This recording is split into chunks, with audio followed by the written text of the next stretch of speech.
Hello friends, नमस्कार दोस्तों। Knowledge for life group में आपका हार्दिक स्वागत है, वेलकम।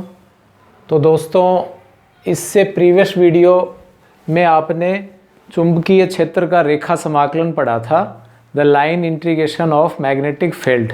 ठीक है, तो वो पढ़ा इसलिए था, वो क्लियर इसलिए किया था क्योंकि उसको हम एम्पियर्स लॉ में, एम्पियर के नियम में यूज में लेंगे। ठीक है, तो एम्पियर का नियम क्या है कि according to the Ampere's law the line integral of magnetic field, यानी जो प्रीवियस वीडियो में क्लियर कर चुके हैं, लिंक आपको डिस्क्रिप्शन में मिल जाएगा। तो according to the Ampere's law the line integration of magnetic field around a closed path, कैसा पाथ ले रहे हैं? क्लोज्ड पाथ, जिसको आपने सर्कुलेशन भी कह दिया था, परिसंचारण, इज इक्वल टू किसके बराबर है? Mu naught times of all algebraic sums of current passing through the surface bounded by the loop. Very important line. ठीक है, is equal to the mu या mu naught times of all algebraic sums of currents passing through the surface bounded by the loop. तो इस नियम के अनुसार या ampere के नियम के अनुसार किसी बंद या पास में चुंबकीय क्षेत्र का रेखा समाकलन का मान या परिसंचारण का मान पास में बद्ध पृष्ठ से गुजरने वाली, उसके पृष्ठ से अंदर से गुजरने वाली, बाहर से नहीं, अंदर से गुजरने वाली धाराओं के बीजगणितीय योग का म्यू नॉट या म्यू टाइम्स गुणा होता है। ठीक है, तो दोस्तों ये हो जाएगा बंद समाकलन B vector dot DL vector और इक्वल टू, या डायरेक्ट हम समानुपाती भी कह देते हैं इसको, कि चुंबकीय क्षेत्र का रेखा समाकलन कुल बद्ध प्रवाहित धाराओं के समानुपाती होता है। ठीक है, the line integration of magnetic field around a closed path is directly proportional to the algebraic sum of total current. तो हमने ये कांस्टेंट ले लिया म्यू नॉट और ये आ गया सिग्मा आई। ठीक है, तो ये आपके दोस्तों फॉर्मूला हो जाता है। एक मैं डायग्राम बना देता हूँ जिसके द्वारा ये आपको क्लियर हो जाएगा। तो ये आपने दोस्तों क्या ले लिया, एक सर्कुलर पाथ ले लेते हैं, और इस सर्कुलर पाथ में ये हमने क्या ले लिया, एक लेंथ सेगमेंट ले लिया, इनफाइनाइटेसिमल लेंथ ले लिया या पार्शियल लेंथ ले लेते हैं, और इस पर हमने ये चुंबकीय क्षेत्र की दिशा ले ली, और इसके बीच में ये जो एंगल है, ठीक है, ये वाला आपके एंगल जो है ये हो जाता है थीटा। और इसके अंदर जितनी भी आपके वायर्स हैं जिसमें करंट फ्लो हो रहा है, ये मान लीजिए I1 है, ये I2 है और ये I3 है। तो closed integral B vector dot DL vector equals to mu naught sigma I को आप लिख सकते हो दोस्तों sum, algebraic sum of total current. ये है ना, algebraic sum of currents passing through the surface bounded by the loop, bounded by the loop. अब करंट दोस्तों आप देख रहे हो I1 और I2 सेम डायरेक्शन में है और I3 अपोजिट डायरेक्शन में है, तो I3 को प्लस ले लेंगे तो I1 I2 माइनस में हो जाएगी, या I1 I2 प्लस में ले ली है तो I3 माइनस में हो जाती है। ठीक है, तो ये आपने छोटी सी बात यहाँ क्लियर कर ली। म्यू नॉट एक प्रोपोर्शनल कांस्टेंट है जो कि एयर के लिए और वैक्यूम के लिए होता है। किस किस के लिए है? एयर एंड वैक्यूम, यानी हवा और निर्वात के लिए। इसकी वैल्यू आई थिंक आपको क्लियर है, 4 पाई इंटू 10 की power -7 weber upon ampere into metre. तो एग्जाम में पूछा जाए एम्पियर का नियम क्या है, तो आप ये सिंपल सी डेफिनेशन लिख देंगे और ये मैथमेटिकल एक छोटा सा फार्मूला लिख दें। अब इससे संबंधित 2-4 पॉइंट्स हैं, वो हम आगे समझते हैं कि ये मैग्नेटिक, ये जो इलेक्ट्रिक करंट्स हैं, ये यदि इसके बाहर होती, मतलब ये जो वायर है ये बाहर होता, करंट जो है इस एनक्लोज्ड जो सरफेस है बाउंडेड जो मैग्नेटिक फील्ड वाला, इसके बाहर होता, तब क्या होता? तब भी ये मैग्नेटिक फील्ड के कारण जो चुंबकीय क्षेत्र का रेखा समाकलन है, ये वैल्यू यही आती या नहीं आती। ठीक है, साथ ही साथ हम एक और जो मैग्नेटोमोटिव फोर्स है यानी चुंबकत्व वाहक बल है उसकी भी हम चर्चा करेंगे। तो पॉज करके आप लिखिए।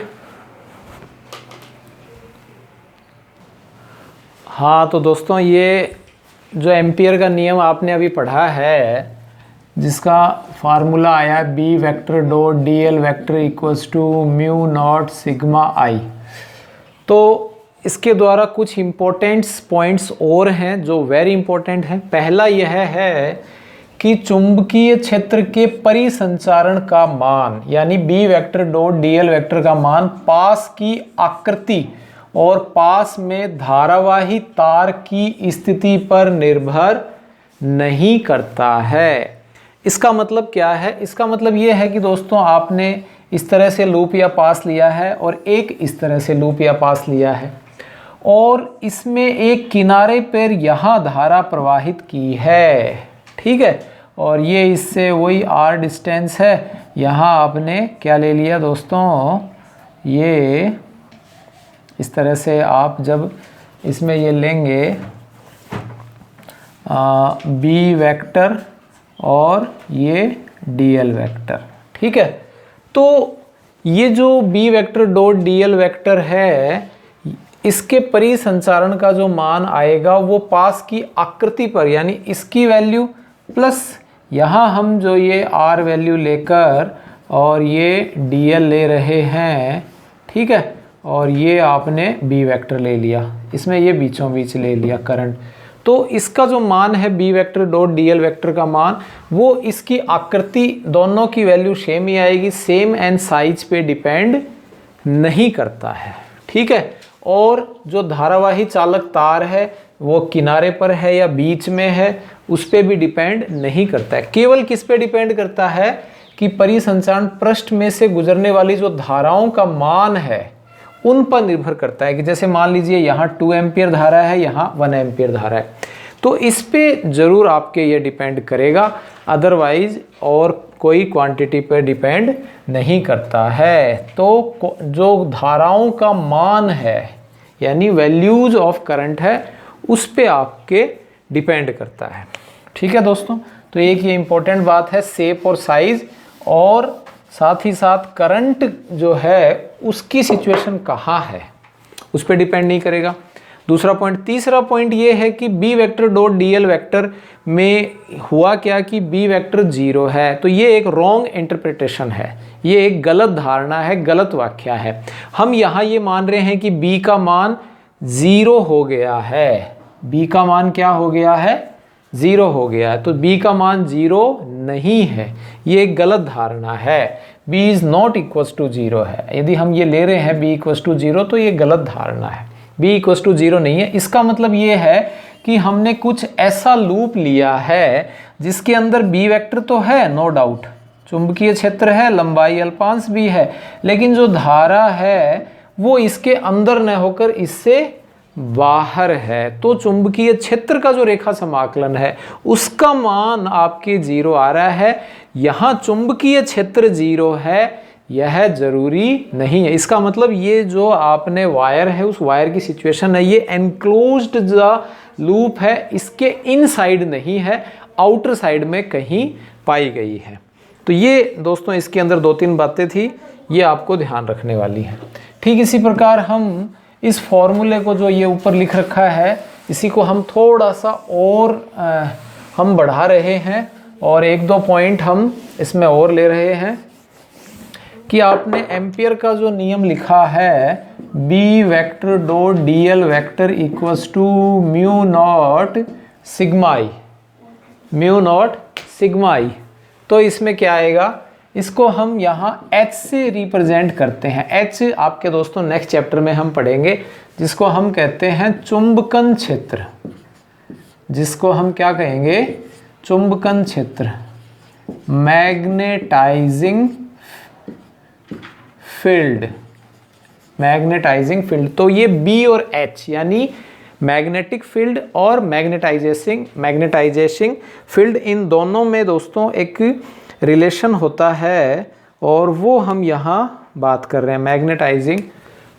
तो B इक्वल्स टू होता है म्यू नॉट H।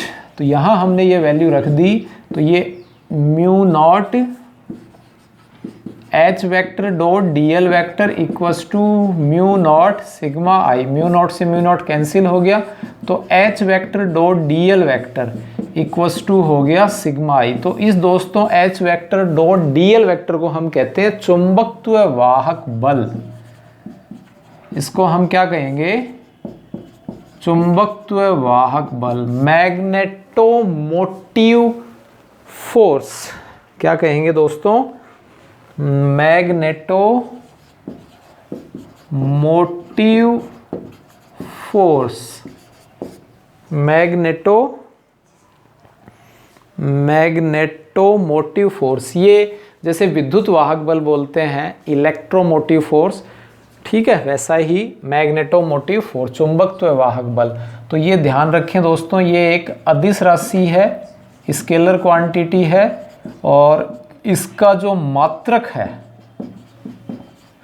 इसकी जो यूनिट है वो क्या होगी? एम्पियर होती है। इसकी जो यूनिट है वो क्या होती है? एम्पियर। ये कई बार आपके कंपटीशन एग्जाम में और बोर्ड एग्जाम में भी पूछा गया है।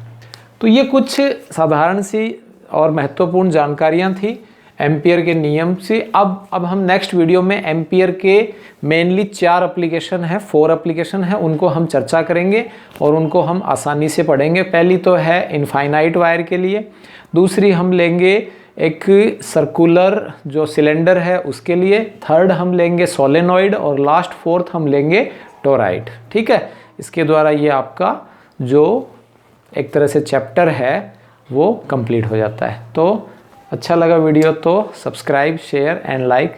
Thanks for watching.